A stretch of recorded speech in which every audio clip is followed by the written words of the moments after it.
Tai turbūt skirtingai nei antradienį šiandien suveikė norimi ginklai. Šiandien planas buvo visiškai kitoks lyginant su Eurokopo varžybomis. Šiandien akcentavom daugiau žaidimo po krepšių, nes pas juos jų dideli žaidėjai, pas juos yra labai didelis skirtumas tarp startuojančio žaidėjo ir keičiančio. Mes žaidžia 35 minutės, Traorė taip pat. Ir buvo viena iš užduočių juos kokiu nors būdu ištraukti išjungti žaidimą. Ir tas tikrai neblogai pavyko ir tas metas, kada būdu sėdom ant suolo, buvo lūžis, kada mes atsiplišėm ir laimėjom varžybas, išlaikėm iki galo. Mindaugai, kalbant apie artimiausias rungtynes Italijoje, kaip manot, kas ten bus svarbiausia? Nežinau, dar nekalbėjom su treneriais, koks bus planas, bet tikrai laukia turbūt vieno svarbiausių varžybų šį sezoną.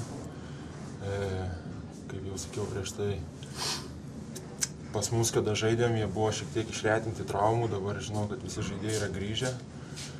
Taip pat ruošiasi tiek pat svarbios varžybos, kiek ir mums.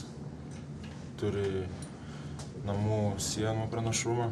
Tikrai bus sunkios varžybos, bet kausimės, reikia laimėti. Bet vien tai, kad šiandien laimėjot, sakykime, nuotaika ir pakilimas komandoje. Šiandien mes prieš varžybas akcentavom, kad reikia vyrai būtinai laimėti, bent su gera nuotaika išvažiuoti į Italiją. O akcentavot tik tai pergalę ar ir kažkokius konkrečius tikslus aikštelėje?